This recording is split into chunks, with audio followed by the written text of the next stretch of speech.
আসলে কয়েকজনের সাথে কথা বলে যেমনটি আসলে জানতে পারলাম সেটি হচ্ছে আজকে যে ফ্রি সার্ভিস আছে কিছু ট্রেনে সেই বিষয়গুলো কিন্তু আসলে অনেকেই জানে না। তবে কিছু কিছু লোক কিন্তু আসলে পেয়েছে যে তারা ফ্রিতে আসতে পেরেছে এবং ফ্রিতে আসতে পেরে সে কিন্তু আসলে অনেকটা খুশিতে কিন্তু তিনি কিন্তু বলতেছিলেন যে আসলে ছাত্রদেরকে তারা ধন্যবাদ জানাচ্ছেন এবং সরকারকে ধন্যবাদ জানাচ্ছেন।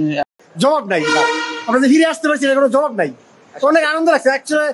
আসলে বৃষ্টি বড় জিনিস না, আমার সবচেয়ে বড় জিনিস আমরা ফিরে আসতে পারছি আজকের দিনটা 5 আগস্ট। হ্যাঁ, তার জন্য অনেক অনেক ছাত্রদের ধন্যবাদ এবং দেশের জন্য আরো কল্যাণ হোক সেটা আমি কামনা করি। আজকে দুর্নীতিবাজদের যারা দুর্নীতিবাজদের সহযোগী আছে তাদের কাছে এই দেশ থেকে দূর করছে, দেশ শান্তি আছে, ভালো আছে, অনেক সুন্দর আছে। আমরা চাই দেশ আরো সুন্দর হোক, ছাত্রদের জীবন আরো উন্নয়ন হোক, ছাত্র আরো ভালো হোক দেশের জন্য, সেটাই কামনা করি। সামান্য এই নারায়ণগঞ্জ থেকে আসলে ফ্রিতে আসে তার যে খুশি দেখলাম আসলে এটি কিন্তু সারা দেশ থেকেই আসলে বিভিন্ন জায়গা থেকে বিভিন্ন ট্রেন কিন্তু আসলে আজকের জন্য ফ্রি করা হয়েছে। এখনো পর্যন্ত আসলে আজকে সন্ধ্যা পর্যন্ত অর্থাৎ বিকাল 3টা পর্যন্ত আরো প্রায় 4টি ট্রেন আসবে সম্পূর্ণ ফ্রিতে এবং সেগুলো সন্ধ্যা 6টা থেকে 8টা 9টা পর্যন্ত কিন্তু আবারও যে ট্রেনগুলো ঢাকা থেকে যাবে যে রুট থেকে এসেছিল সম্পূর্ণ ফ্রি সার্ভিসের জন্য সেইগুলো কিন্তু আবারও সেই একইভাবে সম্পূর্ণ ফ্রি যাত্রী নিয়ে কিন্তু রওনা হবে। বিশেষ করে আজকের যে দিনটি রয়েছে, আজকে জুলাই আন্দোলনে যারা শহীদ হয়েছেন এবং যারা আহত রয়েছেন অর্থাৎ তাদেরকে জুলাই যোদ্ধা হিসাবে যে আজকের যে জুলাই সনদ স্বীকৃতি করবেন ডক্টর ইউনূস, সেটি উপলক্ষে কিন্তু আজকে একটি বড় আয়োজন করা হয়েছে মানিক মিয়া এভিনিউতে এবং সেখানে তার পাশেই কিন্তু আসলে ডক্টর ইউনূস প্রধান উপদেষ্টা তিনি কিন্তু আজকের যে ঘোষণাপত্র সেটি কিন্তু পাঠ করবেন এবং সেটি শোনার জন্য কিন্তু আসলে সেটি শোনার জন্য তারা বলছেন যে প্রায় লক্ষাধিক লোক কিন্তু সেই মানিক মিয়া এভিনিউতে যাবেন এবং সেখানে তারা আসলে এই ঘোষণাপত্র শোনার অপেক্ষায় থাকবেন এবং ঘোষণাপত্র শোনার আগ পর্যন্ত সকাল 11টা থেকে মানিক মিয়া এভিনিউতে আজকে বিভিন্ন কর্মসূচি দিয়ে শুরু করবেন এবং সেখানে বিভিন্ন রাজনৈতিক বিভিন্ন ছাত্র সংগঠন এবং বিভিন্ন শিল্পী গোষ্ঠীরা কিন্তু উপস্থিত থাকবেন।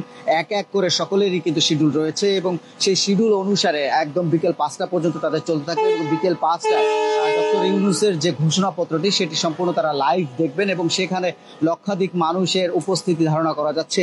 সেই উপলক্ষেই কিন্তু আজকের এই ট্রেন সার্ভিস, বিশেষ করে আজকে ট্রেন সার্ভিস প্রায় 5টা থেকে 7টা ট্রেন আজকে সম্পূর্ণভাবে ফ্রি করে দেওয়া হয়েছে এবং সেটি আসা এবং যাওয়া উভয় ক্ষেত্রেই কিন্তু তাদেরকে এই ফ্রি সার্ভিস ট্রেনটি দেওয়া হয়েছে। যাইতো ভাড়াতে আইতো ভাড়াতে আমি টিকিট নিয়ে যাই, টিকিট নিয়ে আসি। আজকের জন্য তো আসলে ফ্রি করা হয়েছে, এটা কি আপনি জানেন কিনা? আমি জানি না, এটা না, আমি জানতাম না, না জেনে আমি টিকিট নিয়েছি, আবার টিকিট নিয়ে যাব। যদি ফ্রি করে থাকে তো ফ্রি যাব। ফ্রিতে আসছেন নাকি টিকিট কেটে আসছেন? ফ্রিতে আসছি, সবাই আসছে, আমিও আসছি, সবার সাথে সাথে আসছি। আজকের কি দিন এটা কি জানেন নাকি? এই দিন সম্পর্কে কিছু জানেন কিনা? 5 আগস্ট। কত টাকা ভাড়া দিয়ে আসলেন? ভাড়া লাগেনি, ফ্রি আছে। কেন ফ্রি মানে আজকে ফ্রি আনলো এটা কি জানেন কিনা? না, এটা জানি না। জানার চেষ্টা করেছেন কিনা? জানার চেষ্টা করছি, তবে মাইকে বলছে যে আজকে নাকি সরকারি বন্ধ, এই কারণে। কোথা থেকে আসলেন ভাই? আমি আসছি টঙ্গী থেকে। এই এটা কোথা থেকে আসলেন? এটা আসছে আপনার ওই ময়মনসিংহ থেকে আসছে। এই ট্রেন কি টিকিট কেটে আসছেন? জি, টিকিট কেটে আসছে। আজকে কি জানেন কয়েকটি ট্রেন আসলে ফ্রি করে দেওয়া হয়েছে? জি না, সেটা জানি না। আজকে বেশ কয়েকটি ট্রেন ফ্রি করে দেওয়া হয়েছে। যে সেই বিষয়ে আমি বলতে পারবো না, ঠিক আছে? আমি টিকিট কাটতে আসছি কমিটার থেকে।